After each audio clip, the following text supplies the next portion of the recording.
आप देख सकते हैं मंदिर बहुत प्राचीन मंदिर है शिव जी का, और यहीं से माता नेवज का उद्गम स्थल है। हमारे जन्म से मतलब हमारे पिताजी दादाजी उनके पहले से ये स्थान यहीं पे है। और शिव मंदिर यहाँ की जगह निकली रहा, पुरातत्व काम चले रहा है। बेटे को आरे से चीरा था, वो भी इसी स्थान पे चीरा था। बहुत बड़ा मेला लगता है यहाँ पे शिवरात्रि का।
नमस्कार दोस्तों, तो हम फिर से आ चुके हैं आपके अपने चैनल सबकी बात सबके साथ में एक नया ब्लॉग लेके, जो कि आप देख सकते हैं मंदिर बहुत प्राचीन मंदिर है शिव जी का, जिनकी आप देख सकते हैं जो पार्ट्स ये देख रहे हैं आप, जो पत्थर के जो पार्ट्स है उन्हीं से मंदिर का निर्माण हो रहा है।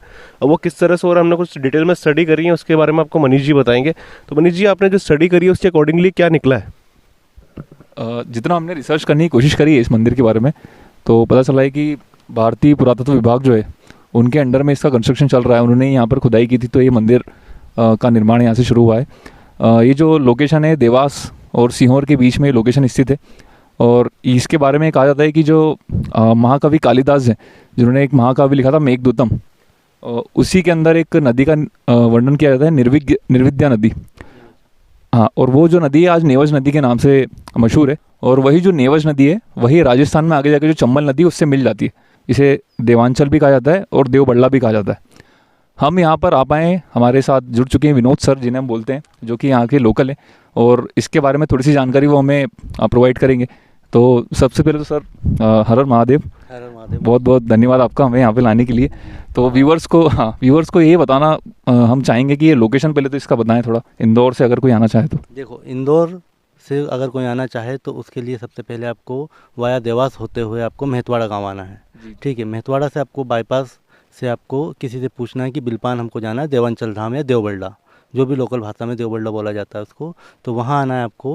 वहाँ देवबड़ला आप बिलपान आएंगे तो बिलपान से आपको फिर थोड़ा सा आप भटक जाएंगे इन द सेंस कि आपको वहाँ से लोकल लोगों की मदद लेनी पड़ेगी कि हमको देवबड़ला जाना है, तो वो आपको रास्ता बता देंगे।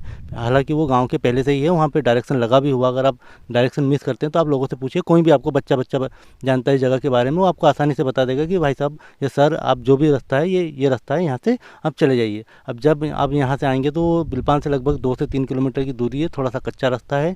ठीक है, तो उस हिसाब से आपको भी प्रिपेयर होकर आना है कि आपको कच्चे रास्ते पे राइड करना आता है या नहीं आता है, उस हिसाब से। ठीक है, अगर नहीं भी आता तो किसी भी लोकल लोग की आप मदद ले सकते हैं कि भाई साहब हमको कच्चे रास्ते में गाड़ी चलाना नहीं आता, थोड़ा सा मुरम है, बजरी है, तो उस हिसाब से वो ड्राइव करके आपको ऊपर तक छोड़ देंगे। थोड़ी सी एक हल्की सी छोटी सी घाटी भी है, वो आपको चढ़ाई करके आना रहेगा। फिर जैसे ही आप आते हैं तो वहाँ से 3 किलोमीटर चल के आप थोड़ी घाटी चढ़ के, जैसे ही घाटी आपकी ख़त्म होती है तो आपको आपके सामने जो नज़ारा ये आपको आते में ही दिख जाएगा, ये नज़ारा आपको।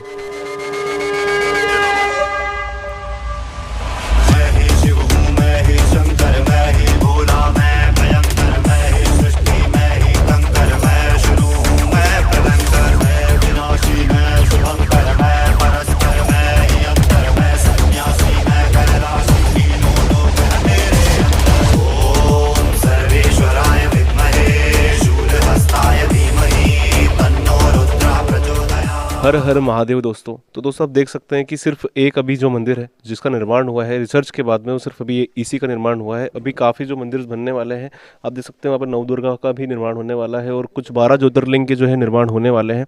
आप देख सकते हैं जो शिलाएँ हैं उनके भी प्रकार इतने अद्भुत है कि आप देखेंगे तो आपकी दृष्टि ऐसे ही रो हो जाएगी कि ये कैसे किस तरह से यहाँ पर कलाकृति हो रही है। तो आप देख सकते हैं, हम जानेंगे आगे जाके, रिसर्च करते हैं और देखते हैं आगे और देखते हैं कि कैसे यहाँ पर दृश्य देखने को मिलेंगे।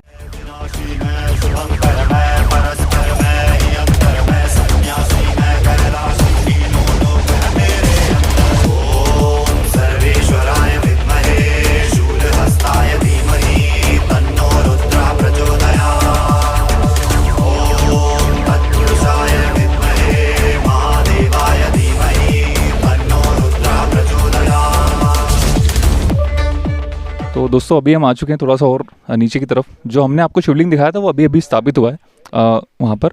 और ये जो आप ठीक मेरे पीछे देख रहे हैं, ये बहुत ही प्राचीन शिवलिंग है, शिव मंदिर इसे बोल सकते हैं। चलिए हम आपको लेके चलते हैं अंदर और दिखाते हैं।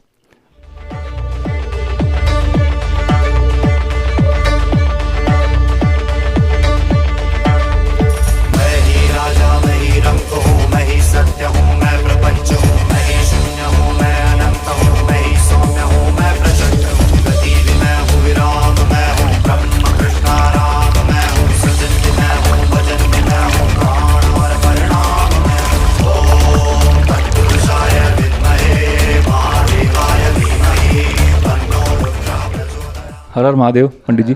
दोस्तों अब हम आ चुके हैं मंदिर के अंदर और मैं बहुत बहुत धन्यवाद करना चाहूँगा पंडित जी आपका, आपने हमें कीमती समय दिया। सबसे पहले आप हमारे व्यूवर्स को अपना परिचय दीजिएगा। मेरा नाम ओमगिरी गोस्वामी है, मैं यहाँ का पुजारी हूँ और यहाँ 3 पीढ़ियों से हम सेवा दे रहे हैं।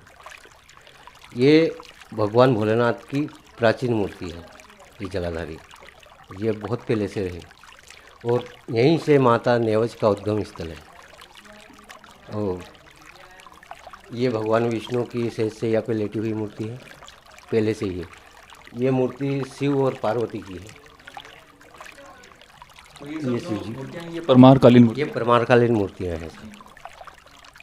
और आपको आगे चल के दर्शन कराना। ये भगवान विष्णु का चतुर्भुज है और ये लक्ष्मी नारायण है, गरुड़ पे सवारी। काफ़ी लोग इससे असमंजस में रहते हैं इस मूर्ति को देखने के बाद। भोलेनाथ की मूर्ति बताते हैं कोई, लेकिन ये लक्ष्मी नारायण की मूर्ति है।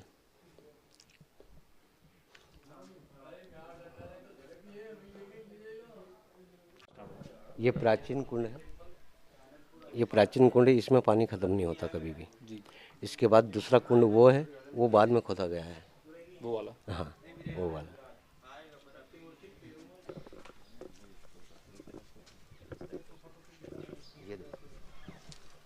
ये 25 लिंगी जलाधारी है, ये तीनों।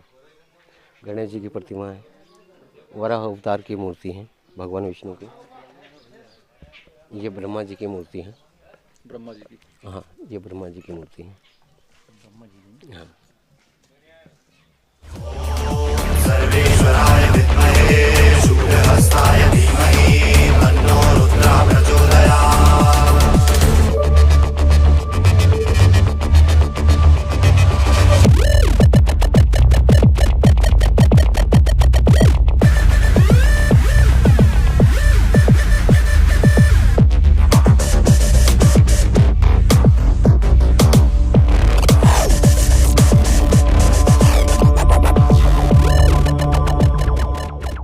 और इसके अलावा जैसा कि हम देख रहे हैं कि जो चट्टाने हैं, कुछ पत्थर हमें दिख रहे हैं, तो हम बातें कर रहे थे यहाँ पे आने से पहले कि इन्हीं चट्टानों को जोड़ करके मंदिर, जो शिव मंदिर है, उसका निर्माण हुआ है। अभी आप थोड़ा सा बताएंगे कि कौन कौन से मंदिर मिल चुके हैं यहाँ पे अभी तक भारतीय पुरातत्व विभाग को?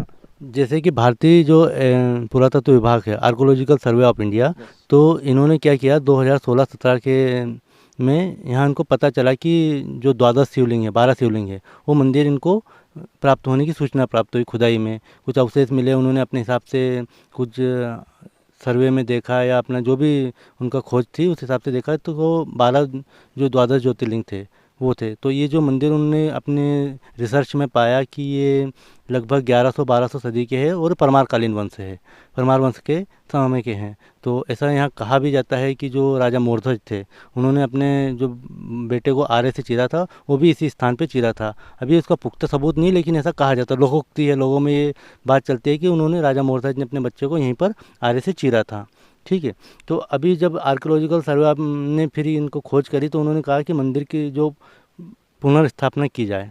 तो उन्होंने धीरे धीरे पत्थरों को जोड़ के मंदिर की स्थापना करी। अब जैसे पूरे में उनको मंदिर तो मिल नहीं पाए, अब बीच में एक पत्ता छूट गया, एक पिलर छूट गया, तो उन्होंने क्या अपने इधर से मार्बल का पत्ता, जैसे कि ये जो आपको रेड कलर में दिख रहा है, ये मार्बल उन्होंने अपने खुद से बना के उन्होंने मंदिर को पूरा कंप्लीट किया है। तो अभी तक उन्होंने 2 मंदिर बना के रख दिए और 12 मंदिर का इनको ढांचा मिल गया है। तो उन पे भी आगे जाके फ्यूचर में उन पे काम चल ही रहा है। मतलब आप देख सकते कि ये पत्थर कटिंग है या फिर वो आधा मंदिर जो निर्माण में चल रहा है, एक उधर मंदिर है।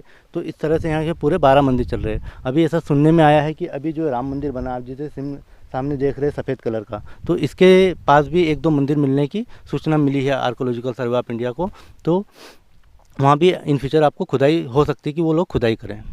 अच्छा, इसका नाम देवांचल कैसे पड़ा है, देवबड़ला कैसे पड़ा है, इसके बारे में थोड़ा सा बताइए। कि ये पुराने समय में ऐसा देवांचल या देवबड़ला इसलिए बोलते हैं। अभी हम शुद्ध हिंदी में बोलेंगे तो वो देवांचल हो गया, मतलब देवों के रहने का अंचल, तो इसको हम देवांचल बोलते हैं। अब देवबड़ला क्या होगा कि जो गांव के लोग हैं, मालवी भाषा में देव मतलब जहाँ देवता रहते हैं, बड़ला मतलब जंगल, जंगल जिस जंगल में देवता रहते हैं वो देवबड़ला, ऐसे इसका ये नाम प्राचीन नाम से ही चला आ रहा है, मतलब कि देवांचल। तो अभी शुद्ध हिंदी में लोगों को समझ में नहीं आता कि बड़ला क्या है, तो जो लोग हैं उन्होंने उसको देवांचल नाम दे दिया। लेकिन आज भी यहाँ पर अगर आप किसी से भी स्थानीय लोग से पूछोगे तो देवबड़ला नाम से ही प्रसिद्ध है। लेकिन हाँ, अगर डॉक्यूमेंट में देखने जाओगे तो आपको देवांचल नाम से मिलेगा।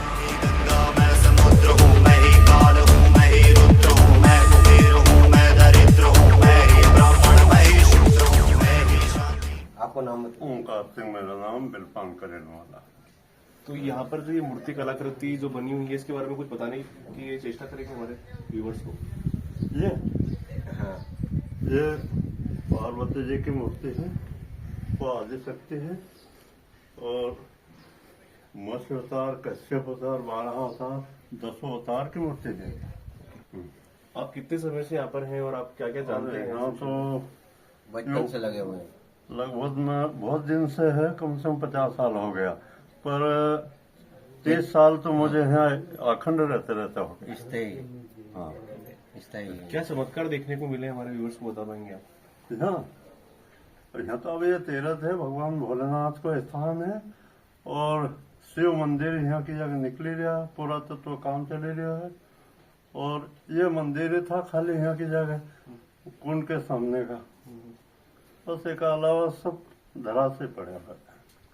फिर यहाँ आने के बाद ये धर्मशाला अपन ने बनाना शुरू करो, चंदा था, और उसके बाद से यहाँ रहने लगे तो पुरातत्व को भी काम चालू हो। युवा पीढ़ी इसको ध्यान रहेगा कि हमारा तीर्थ है। काल हूँ, मैं ही रुद्र हूँ, मैं कुबेर हूँ, मैं दरिद्र हूँ, मैं ही ब्राह्मण, मैं ही शूद्र हूँ, मैं ही शांति, मैं ही शोभ हूँ, मैं ही तपस्या, मैं ही भोग हूँ, कृपा भी मैं हूँ, मैं ही क्रोध हूँ, बंधन मैं हूँ, मैं ही मोक्ष हूँ। मैं शिव हूँ, मैं शिव हूँ, मैं शिव हूँ।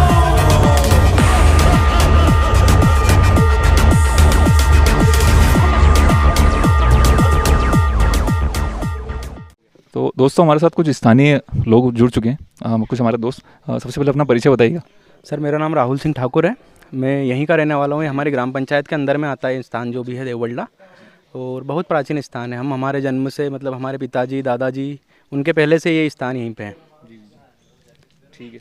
और कुछ हमारे व्यूअर्स को आप बताना चाहोगे कुछ अपनी तरफ से जानकारी, कैसे कोई अगर आना चाहे यहाँ पे एक्सप्लोर करना चाहे तो किस तरीके से? सर, यहाँ जो स्थान है, अगर कोई भी आना चाहता है, जैसे कोई इंदौर से अगर आता है तो सोनकच के आगे महतवाड़ा है, महतवाड़ा से 7 किलोमीटर, ये हमारे ग्राम बिलपान से होके 2 किलोमीटर अंदर है। यहाँ बहुत प्राचीन स्थान है।